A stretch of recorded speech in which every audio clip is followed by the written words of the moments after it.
They found the owl in her roof. Midnight, black as burnt wood, eyes like bleeding fire. Maame Akosua threw herself at the priest, screaming in a language nobody in that village had ever heard before. Her face, her face was not the grandmother's face anymore. He killed the bird. Her body dropped like cut rope. And in that moment, every tenant she ever fed, every person she ever consoled, understood. The warmest woman in the village had been eating them alive. My people, good evening to those of you sitting with me at this fire tonight. I see some of you are new, some of you have been here before. Welcome, welcome all of you. Tonight, I want to tell you a story that happened in the Ashanti lands in the time of our grandmothers' grandmothers. A story about a house that looked like a blessing but was built on stolen destinies. You know, the most dangerous traps in this world are the ones that look like open arms. Now, before we go any further, let me speak plainly. This story is long, it is deep, and if you are sitting at my fire without truly belonging to it, now is the time to change that. I am asking you, as your elder sister, as the keeper of this flame, subscribe to this fire, make it your own, because what I am about to share, I beg, it happened to real families, real people who thought they had found fortune, only to discover they had walked into a tomb. Hold your hearts. This one will shake you. In a village called Nkran-Krom, there stood a compound that made travelers stop and stare. Large, beautiful, the walls freshly painted with red ochre. The courtyard swept clean every morning before the sun touched the trees. 3 rooms, each one big enough for a whole family. And the rent? The rent was so cheap it made people whisper. But nobody questioned it too deeply, because the landlady was Maame Akosua.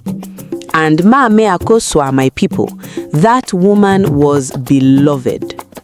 She was the one who fed strangers at her door, the one who prayed at dawn loud enough for the whole village to hear her calling on the ancestors, the one everybody called grandmother, even if she was not their blood. When you saw her walking through the market, her kente cloth wrapped tight, her head wrap sitting high, you felt safe. That is the kind of woman she was. Or so they thought. When Kofi and Ama arrived, they could not believe their fortune. Kofi was a trader, Ama sold cloth. They had been looking for a place to start their life properly, and this compound was an answer to prayer. Maame Akosua welcomed them like her own children. She brought them plantain and groundnut soup on their first night. She sat with them and blessed their new home. She told them they were family now. Ama cried from gratitude. For the first 2 weeks, life was sweet. But then, the strangeness began. Small things at first. A sound at night Ama could not place, like something dragging across the roof. Kofi told her it was just the wind. But the wind does not knock on your door at exactly 1 a.m, does it? The first time it happened, Kofi jumped from his mat and opened the door. Nobody. Just the empty courtyard bathed in moonlight. He told Ama she was hearing things. The second time, he opened the door faster. Still nobody. The third time, he did not bother opening it anymore. Then, Ama started seeing the figure. She woke one night and something was standing in the corner of their room. Tall, dark, watching her breathe. She screamed. Kofi grabbed the oil lamp and lit it, hands shaking. The corner was empty. He told her it was a dream, but Amma knew what she saw. His goods, yams, palm oil, kola nuts, began rotting before he could sell them. Fresh yams he bought in the morning would be soft and spoiled by evening. Oil he stored carefully would turn rancid overnight. Money he earned would disappear from where he hid it. Not stolen, just gone. Amma's cloth business dried up like a river in Hamatan. Women who used to buy from her every week stopped coming. Her best cloths, the ones she was saving to sell, began tearing at the seams for no reason. Within 3 months, they were selling their belongings just to eat. Within 6 months, they were wearing the same cloth every day. And Maame Akosua, she was the first to notice. She came to their door one evening holding a bowl of akasa, her face full of concern. "Amma," she said softly, "I see you are struggling. What is happening, my daughter?" Amma wanted to speak, wanted to tell her everything, but the words would not come. Her mouth moved, but nothing about the knocking, the figure, the strangeness would leave her lips. Only tears. Maame Akosua sat with her, prayed over her, told her the market was difficult for everyone these days. She suggested a herbalist in the next village. Kofi went. The herbalist found nothing wrong. Maame Akosua shook her head sadly when she heard. She brought them soup again. She sat with them like a mother sits with suffering children. She looked just as confused as they were, just as concerned. They tried to leave. One morning, Kofi packed everything they owned.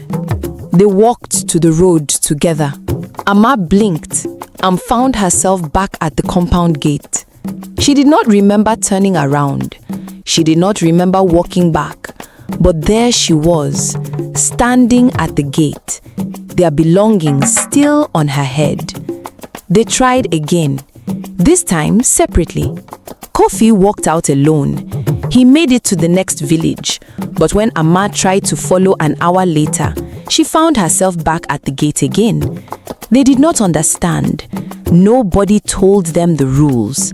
And even if they wanted to warn the next tenant, Amma's mouth simply would not form the words. Every time she tried, her throat closed.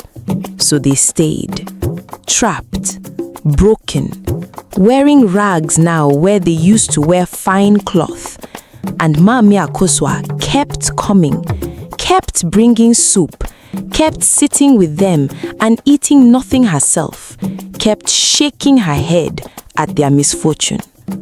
One night, after she left their room, Kofi stood at the window and watched her walk across the courtyard.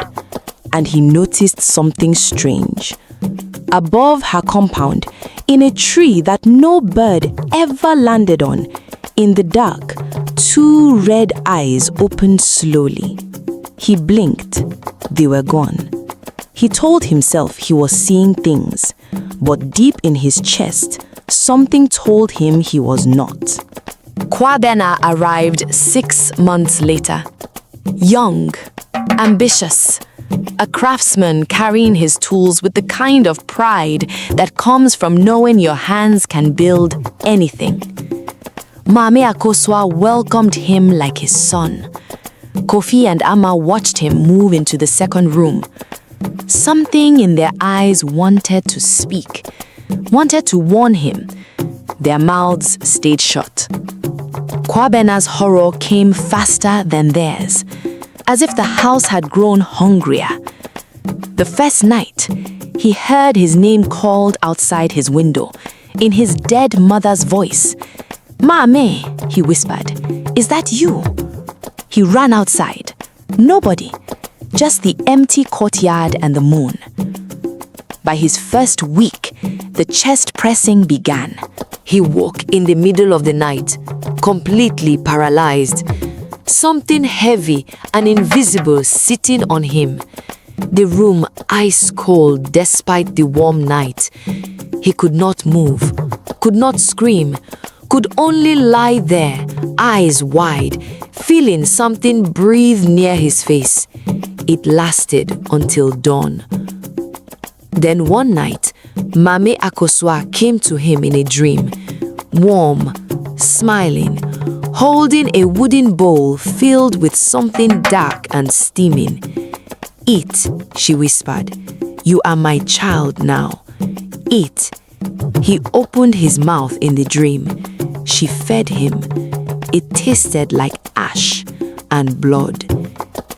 He woke with the taste still on his tongue, vomiting. His work started failing immediately. Wood he carved would split wrong. His finest tools, the ones chiefs would pay good money for, cracked overnight. Clients stopped coming. He did not understand why. His hands were still skilled, but something about him now made people uncomfortable. Within months, he was selling his tools one by one just to buy food. The tools his father gave him. The tools that were supposed to build his future. Gone. And Maame Akosua? She walked past his door every morning, always asking how he was sleeping, always bringing him akasa, telling him young men need to eat. She sat with him, with Kofi and Ama, all three of them together sometimes. And she would shake her head. So much bad luck following this compound, she would say sadly. Perhaps we should pray together. They prayed together. Maame Akosua prayed the loudest. Nothing changed. One evening, Kwabena sat in his empty room. Tools gone, money gone, hope gone. The 1 a.m. knocking came again. He did not even bother opening the door anymore. What was the point? Meanwhile, in her own room, Maame Akosua sat by her lamp, eating a full meal. Her face in the lamplight was completely different from the face she wore in daylight. Sharper, colder, something ancient looking out through her eyes. She smiled as she ate. Abena and Kwame arrived newly married, full of light. Her father, Nana Ose, a respected priest, had helped them find the place. The price seemed like God's own favor. Maame Akosua received them with her warmest performance yet. She blessed their union. She called Abena daughter. She told Kwame he had married well. They believed every word. The horror hit them like a stone wall from the first night. 1 a.m. Knocking. Kwame opened the door. Nobody. They held each other. By the third night, the figure appeared. Tall, dark, standing in the corner, absolutely still, watching. Abena screamed. It was gone before Kwame turned his head. Their food started rotting the moment it entered the compound. Fresh fish bought in the morning would be crawling with maggots by noon. The goat they brought, dead within a week. The 2 chickens, dead the next day. No wounds, no sickness, just dead. Then Abena had the dream. Maame Akosua came to her in sleep, still wearing her day face, warm, grandmotherly, holding a bowl of something black and steaming, pressing it to Abena's lips, whispering that she was her daughter now, and daughters eat what their mothers give them. Abena awoke vomiting until there was nothing left. She told Kwame everything. He packed their things immediately.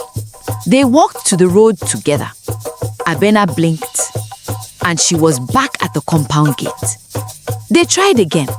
Same result. Kwame went alone to get help. He made it out. But Abena was trapped.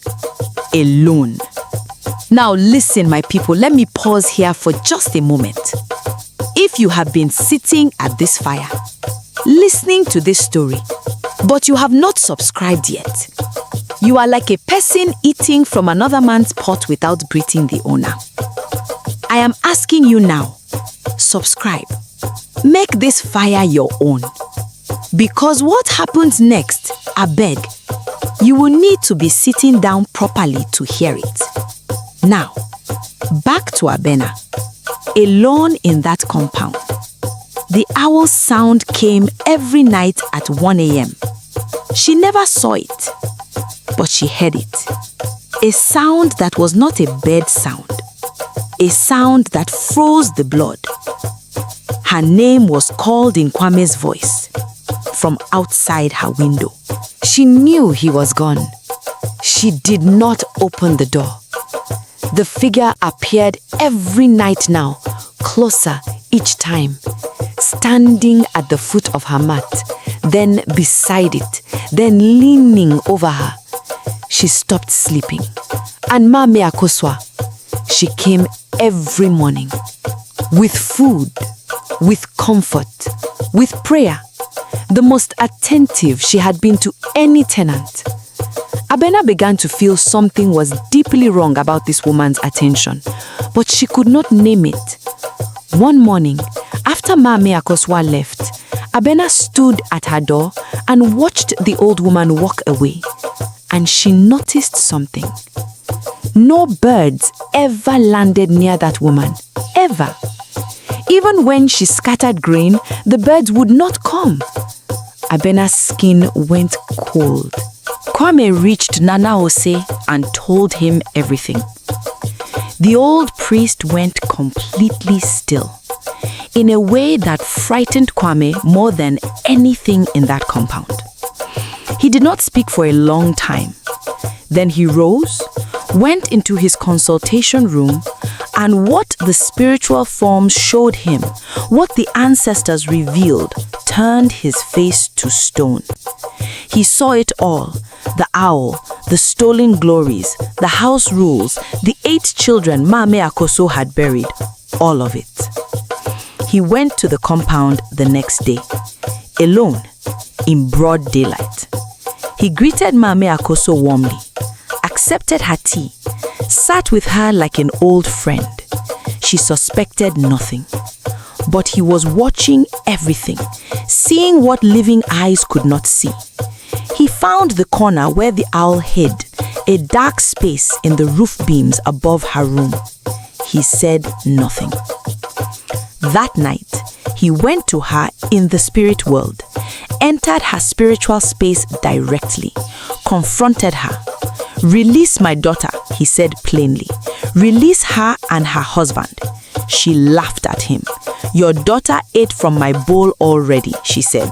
"She belongs to the house now. All of them do." Nana Ose left the spirit world, went straight to the council of priests, told them everything. The house, the owl, the tenants, the stolen destinies, the 8 dead children, all of it.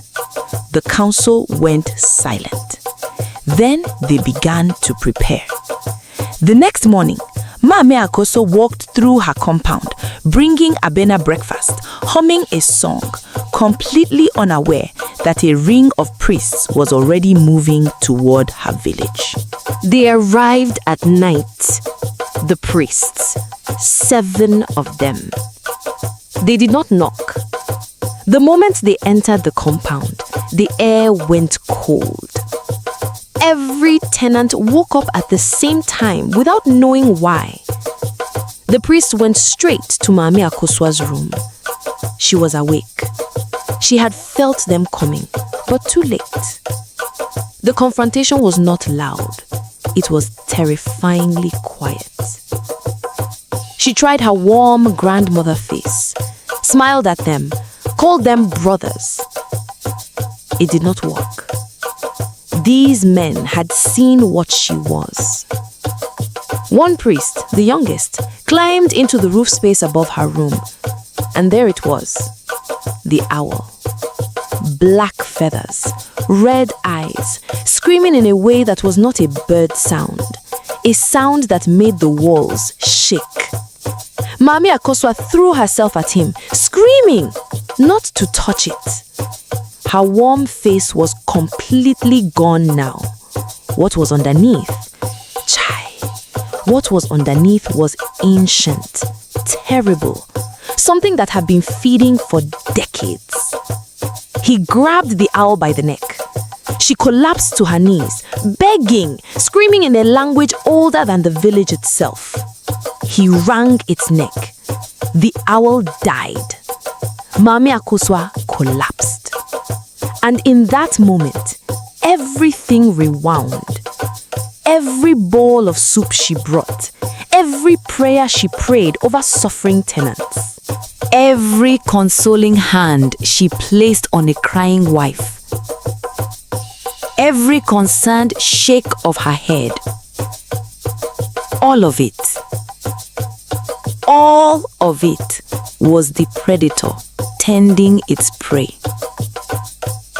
The house rules that trapped them, the dream feedings, the glory drain, the 8 children she had sacrificed to keep the owl alive.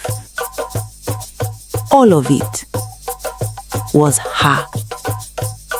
The invisible chains dissolved. Kofi and Ama walked out of the compound holding each other. They did not look back. Kwabena sat in the road and wept like a child. Abena ran to her father. Maame Akosua was brought to the village square. The council spoke. The village that called her grandmother stood in silence. She was cast out. She died 3 days later, alone, at the edge of the forest, with nothing. Her compound stands empty to this day. Nobody enters it. The beautiful house, the cheap rent, the open arms, all of it a tomb. My people, do you see what I am telling you? The most dangerous evil in this world does not come with a frightening face. It comes with a warm meal and a kind smile. Our grandmothers used to say, watch the person who is always first to arrive when trouble comes. You hear me? Not everyone who feeds you loves you. Some people feed you to fatten you for slaughter. Thank you for sitting with me at this fire tonight. If this story shook you, leave me a comment. Tell me what you felt. Share this story with someone who needs to hear it. Subscribe if you have not already, and come back next time, because the story I have for you next, chai, it will make you check under your bed before you sleep tonight. Good night, my people. May your sleep be peaceful, and may you never meet a landlady like Maame Akosua.